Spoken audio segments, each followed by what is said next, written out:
আগের দিন আমরা বাইনারি অপারেশন করাছিলাম, ডেফিনিশন দিয়েছিলাম আর কিছু এক্সাম্পল দিয়েছিলাম। কারোর যদি আগের দিনে ক্লাসে কোনো অসুবিধা থাকে তোমরা বলতে পারো।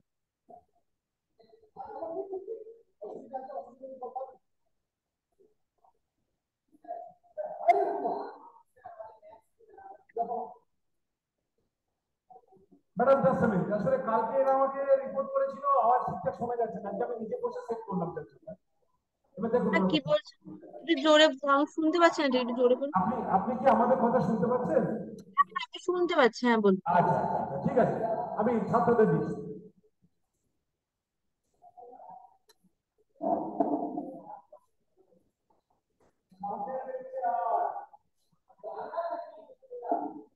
আজকে আমি তোমাদের এরপর থেকে স্টার্ট করব।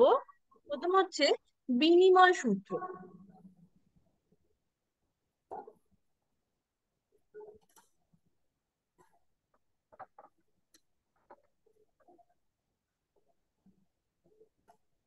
বা কমিউটেটিভ ল।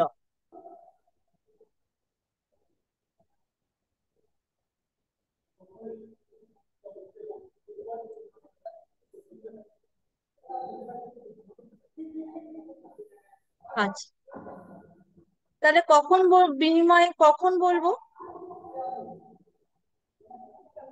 আমরা একটা স্টার নেবো, যেটা binary operation.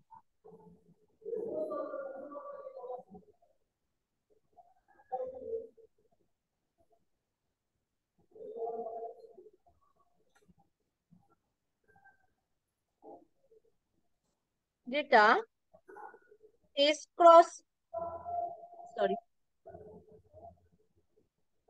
S cross S থেকে এসে যাচ্ছে। ঠিক আছে, যেখানে এস সেটটা হচ্ছে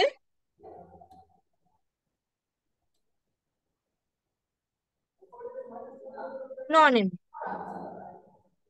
আচ্ছা, কখন বলবো এই স্টারটা মানে এই বাইনারি অপারেশনটা এই এস সেটের উপরে বিনিময় যোগ, কখন বলবো? ঠিক আছে, যদি A star B equal to B star A, for all মানে প্রত্যেকটা A comma B belongs to S এর জন্য। যদি এটা হয় যে A star B equal to B star A, প্রত্যেকটা A comma B belongs to S এর জন্য, তাহলে বলবো এই স্টারকে বিনিময় যোগ্য।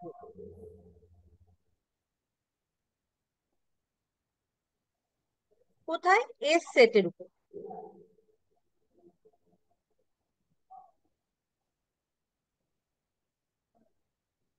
বুঝতে পেরেছো? তাহলে আমরা কিছু এক্সাম্পল দিয়ে দেখি। আমরা যদি সেটটাকে, এস সেটটাকে আমরা যদি জেড নিই মানে ইন্টিজারের সেট নিই, আর এই স্টারটা মানে বাইনারি অপারেশনটাকে আমরা যদি প্লাস নিই,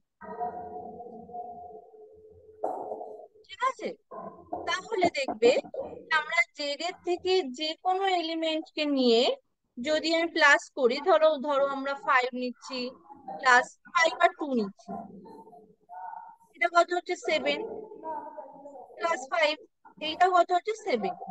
তা আমরা যখন কম্পোজিশনটা বা বাইনারি অপারেশনটা আমরা যখন প্লাস নেব, তখন এরা সব সময় এই প্লাস। আচ্ছা, তোমরা একটু তোমাদের তোমরা একটু কিন্তু মাইক্রোফোনটা মিউট করে নাও, খুব আওয়াজ আসছে। শিবপুর স্কুল, তোমরা তোমাদের মাইক্রোফোনটা একটু মিউট করে নাও। আচ্ছা, আর তোমরা যদি তোমাদের ভিডিওটা একটু খুলে রাখো আমার একটু সুবিধা হয়। হ্যাঁ, ঠিক আছে। তাহলে যখন আমরা বাইনারি অপারেশনটাকে আমরা প্লাস নেব, তখন এই জেড এর উপর, জেড সেটটার উপরে, তখন এটা সব সময় এরা কমিউটেটিভ হবে বা বিনিময়যোগ্য হবে। সেম ভাবে আমি যদি কম্পোজিশনটা সেম সেটটা যদি জেডই নিচ্ছি, আর যদি বাইনারি অপারেশনটা যদি আমি নিচ্ছি গুণ, সেই ক্ষেত্রেও তোমরা দেখবে এই যে গুণটা, এইটা বিনিময়যোগ্য হবে এই এস সেটের উপর। ঠিক আছে। আচ্ছা তোমরা বলো তো, আমি যদি এস সেটটাকে সেমি রাখি,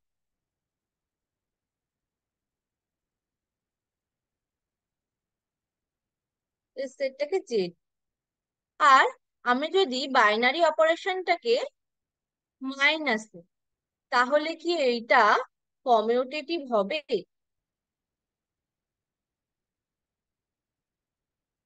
কমিউটেটিভ ল কি হোল্ড করবে?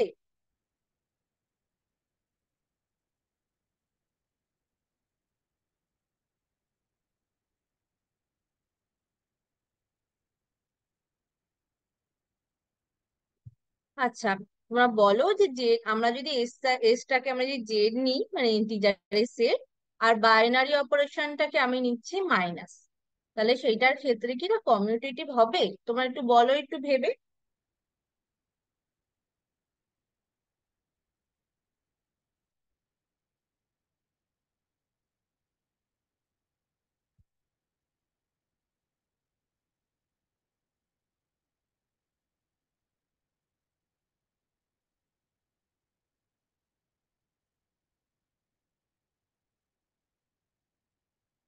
দেখো, আমরা যদি জেড এর মধ্যে থেকে যে কোনো দুটো এলিমেন্ট তুলছি, দেখো কারণ আমরা তুলছি সেম এক, 5 আর 2 তুলছি। 5, 2 বিলংস টু জেড। ঠিক আছে। তাহলে কম্পোজিশনটা কি এখানে মাইনাস, তাহলে 5 - 2 সমান সমান কত হচ্ছে? 3। ঠিক আছে। এবার আমরা উল্টো করে কম্পোজিশন করব, মানে বিটাকে এটা মানে জায়গাটা ইন্টারচেঞ্জ করব। তাহলে কি হচ্ছে 2 - 5 = -3। তাহলে দেখো এই ক্ষেত্রে এরা কিন্তু দুজনা ইকুয়াল হলো না। মানে এখানে কিন্তু এ স্টার বি, এখানে স্টার নয় এখানে মাইনাস আছে, A A minus B not equal to B - A. তাহলে কিন্তু মাইনাসটাকে আমরা কমিউটেটিভ বা বিনিময়যোগ্য বলতে পারবো না, এটাকে বলবো যে আমরা বিনিময়যোগ্য নয়।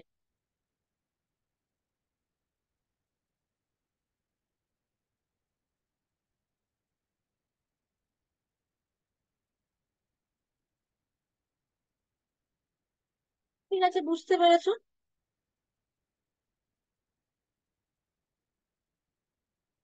সেম ভাবে আমরা যদি ভাগের ক্ষেত্রে দেখি, ভাগের ক্ষেত্রেও দেখবো যে যে এটা বিনিময়যোগ্য হবে না। কারণ তোমরা দেখো, তোমরা যদি এখানে এ ভাগ বি নাও, মানে এখানে বাইনারি অপারেশনটা যদি তোমরা ভাগ নাও, এইটা আর বি ভাগ এ, এইটা কখনো সব সময় সমান হয় না।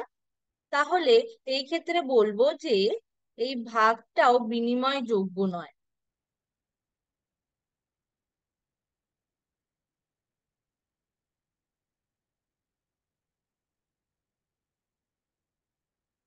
এরপর আমরা দেখব সংযোজক সংযোগ সূত্র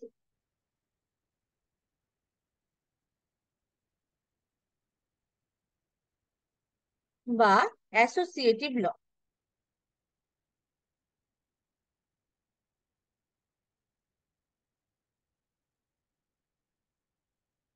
ঠিক আছে।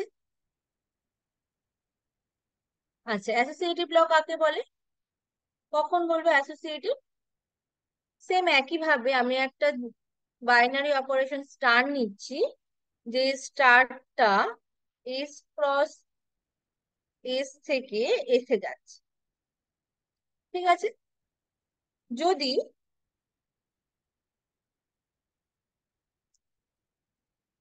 এ স্টার বি আবার star C equal to A star ব্র্যাকেটে বি স্টার সি যদি সেম হয় for all A comma B comma C belongs to S, তখন আমরা এই স্টারকে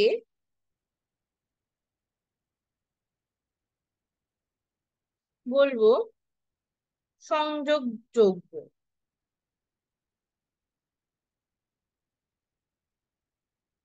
এস সেটের উপর।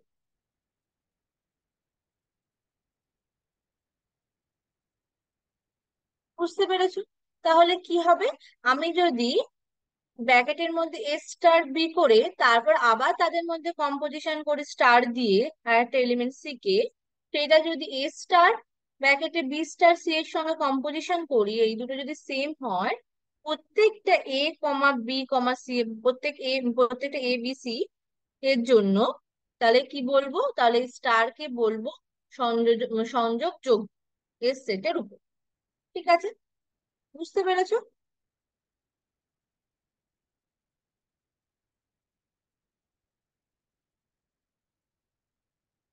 এক্সাম্পল কি হবে?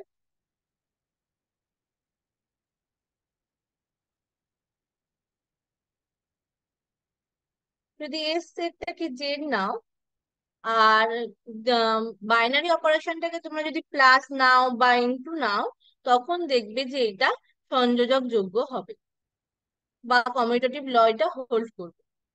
ঠিক আছে? আচ্ছা তোমরা বলো তো, আমি যদি এস সেট থেকে জেড নিই আর মাইনাস দিই, মাইনাসটা বাইনারি অপারেশন নিই, তাহলে কি এটা কমিউটেটিভ ল হোল্ড করবে এখানে?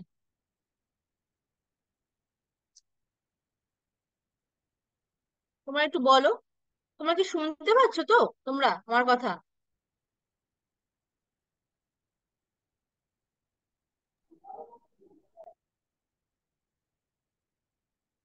তোমরা তোমাদের ভিডিওটা খুলে রাখো।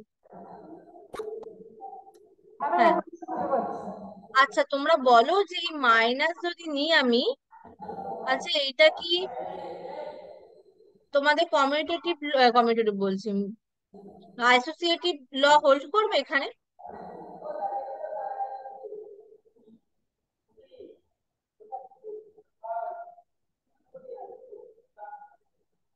ল হোল্ড করবে এখানে?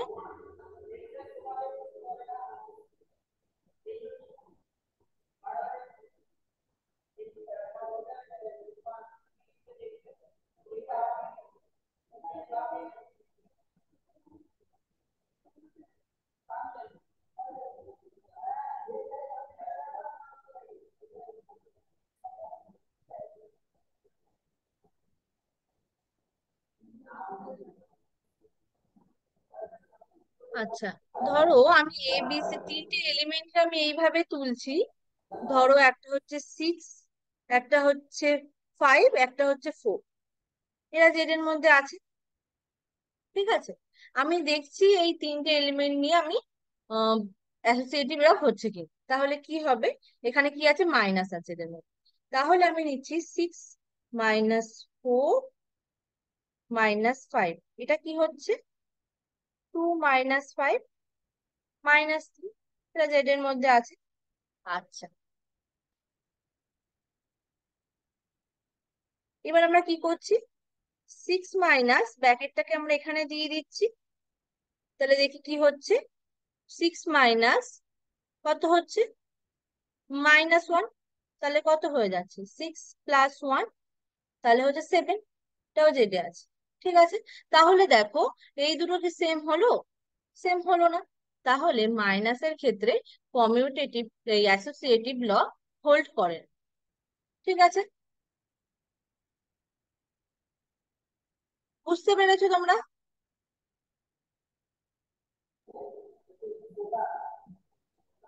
হ্যাঁ ম্যাম। আচ্ছা, এরপরে হচ্ছে বন্টন সূত্র, মানে হচ্ছে ডিস্ট্রিবিউটিভ ল।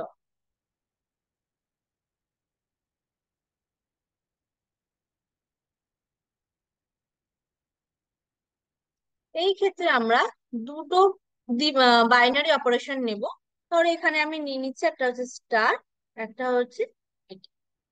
ঠিক আছে, যদি এমন হয় যে A star B composition C equal to A star B composition A star C,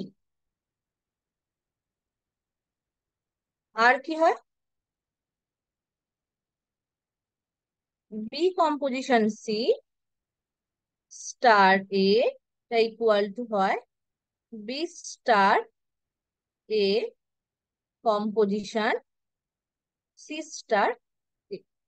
এই দুটো জিনিস যদি হোল্ড করে প্রত্যেকটা এ বি সি জন্য যারা এসে আছে, তখন আমি বলবো যে এই এই বাইনারি অপারেশনটা এই অপারেশনটার উপরে বন্টন যোগ। ঠিক আছে, ধরো আমি যদি প্লাস আর ইন্টু নিই, সেই ক্ষেত্রে তোমরা দেখবে যে এটা ডিস্ট্রিবিউটিভ ল এদের ক্ষেত্রে হোল্ড করছে। ঠিক আছে, এরপর আসছে আইডেন্টিটি এলিমেন্ট।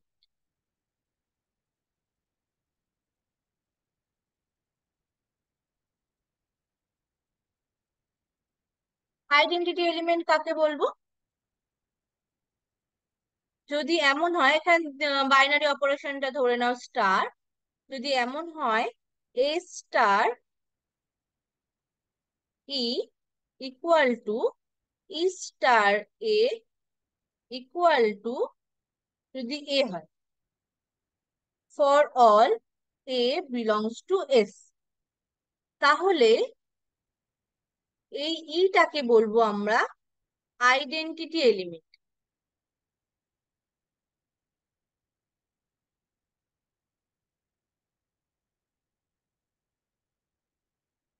এবার এই আইডেন্টিটি এলিমেন্টটা বিভিন্ন বিভিন্ন বাইনারি অপারেশনের ক্ষেত্রে ভিন্ন ভিন্ন হয়। ঠিক আছে, তাহলে কি হবে, আইডেন্টিটি এলিমেন্টটা যদি আমি এর সাথে কম্পোজিশন করি, মানে প্রত্যেকটা এলিমেন্টের সাথে কম্পোজিশন করি, তখন সেই এলিমেন্টটাই ফিরে আসে। ঠিক আছে,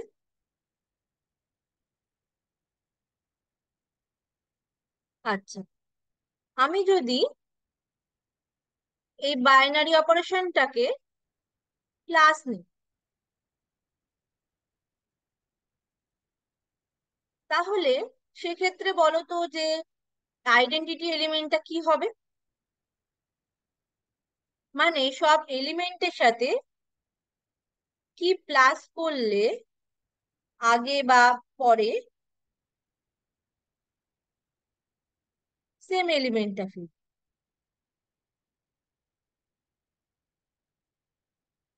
তাহলে এই এলিমেন্টটা কি হবে?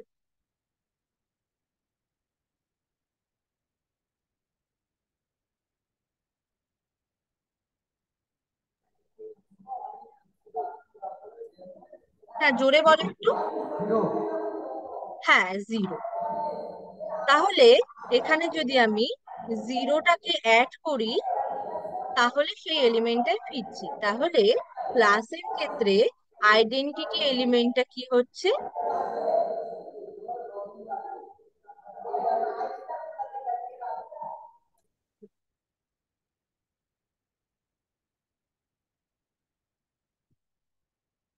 জিরো। আচ্ছা,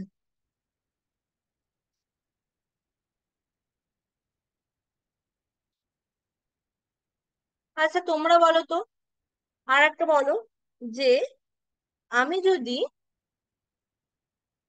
বাইনারি অপারেশনটাকে ইনটু নিই, গুণ নিই, তাহলে সেই ক্ষেত্রে আইডেন্টিটি এলিমেন্টটা কি হবে?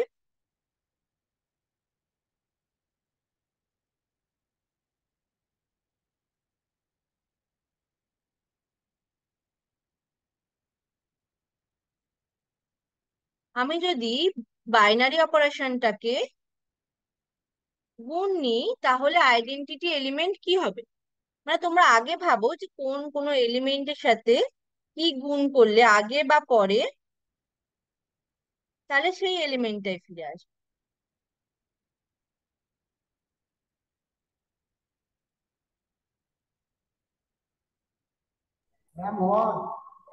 হ্যাঁ, তাহলে গুণের ক্ষেত্রে আইডেন্টিটি এলিমেন্টটা হচ্ছে 1। তাহলে তোমরা দেখতে পেলে ভিন্ন ভিন্ন বাইনারি অপারেশনের ক্ষেত্রে আইডেন্টিটি এলিমেন্ট চেঞ্জ হচ্ছে।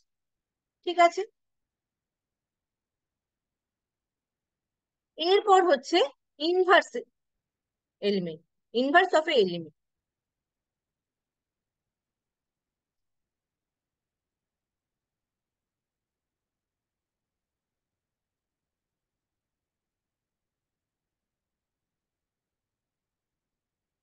ইনভার্স অফ এলিমেন্টটা কি? ধরো তোমরা বাইনারি অপারেশনটাকে ধরে নাও স্টার, তাহলে A star B equal to B star A টা সমান সমান ই। এখানে ইটা হচ্ছে স্টারের ক্ষেত্রে আইডেন্টিটি এলিমেন্ট।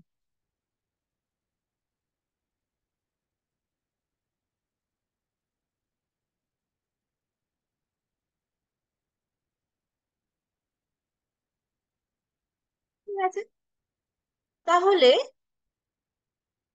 এই যে বিটাকে এ এর ইনভার্স এলিমেন্ট বল, ইনভার্স বল। ঠিক আছে, এখানে এটা আমার এস এর এলিমেন্ট।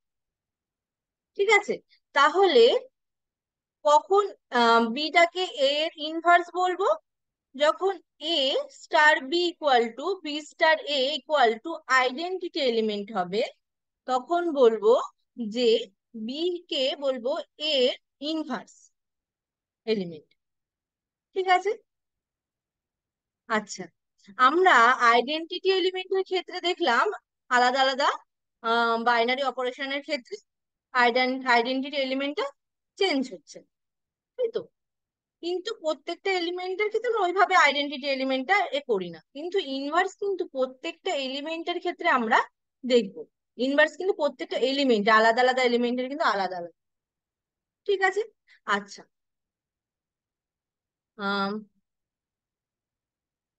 এক্সাম্পল ধরো আমি এসটাকে নিচ্ছি আর, ঠিক আছে, আর মানে হচ্ছে রিয়েল নাম্বারের সেট।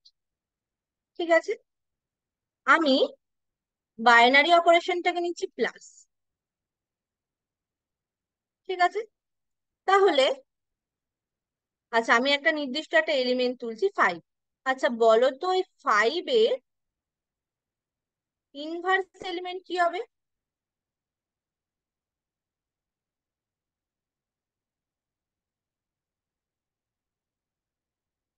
5 এর ইনভার্স এলিমেন্ট কি হবে বলো? 1/5। আগে তোমরা দেখবে বা- এখানে বাইনারি অপারেশনটা কি দেওয়া আছে। বাইনারি অপারেশনটা কিন্তু এখানে প্লাস দেওয়া আছে, একটু ভেবে বলো। মানে আমার 5 এর সাথে কি প্লাস করলে আগে বা পরে, আর আমার আইডেন্টিটি এলিমেন্ট অফ প্লাস এর কি হয়? 0।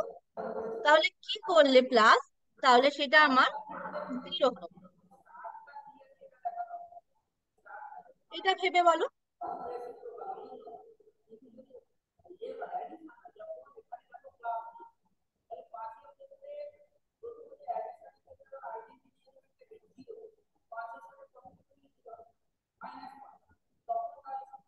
তাহলে তোমার দেখতে হবে 5 এর সাথে তোমরা কি প্লাস করলে, এটা আগেও প্লাস করতে পারো পরেও, তাহলে তোমাদের 0।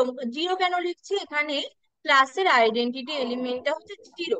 কারণ আমি এখানে লিখেছিলাম যে উপরে যখন যখন ডেফিনেশনটা দিয়েছিলাম আইডেন্টিটি এলিমেন্ট, আমি সরি, হ্যাঁ, আইডেন্টিটি এখানে লিখেছিলাম এটা আইডেন্টিটি এলিমেন্ট অফ স্টার। তাহলে এখানে আইডেন্টিটি এলিমেন্ট অফ প্লাস হবে, তাই প্লাসের আইডেন্টিটি এলিমেন্ট 0। তাহলে 5 এর সাথে কি প্লাস করলে বা মাইনাস করলে আগে প্লাস করলে বা পরে প্লাস করলে 0 হবে, এটা ভেবে বলো।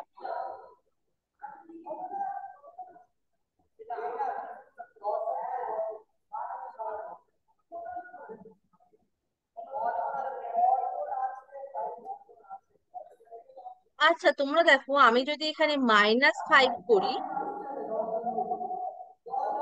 তাহলে কিন্তু আমি যদি -5 এর সাথে 5 প্লাস করি তাহলে কিন্তু 0 হচ্ছে।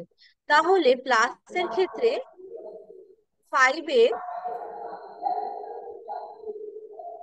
ইনভার্স -5। উল্টোটাও হতে পারে। এই ওপরে আর একটা জিনিস তোমরা লিখে নাও, সেটা হচ্ছে এখানে আমরা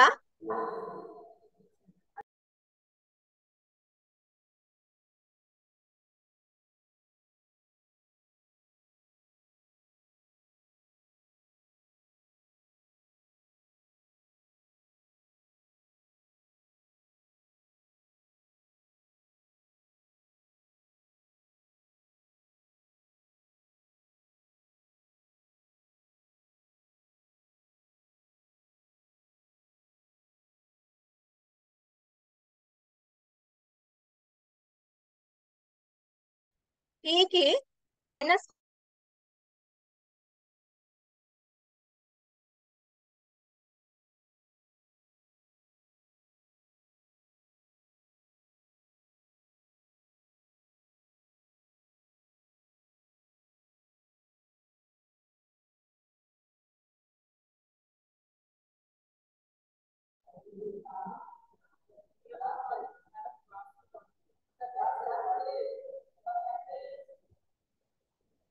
मैम क्लास से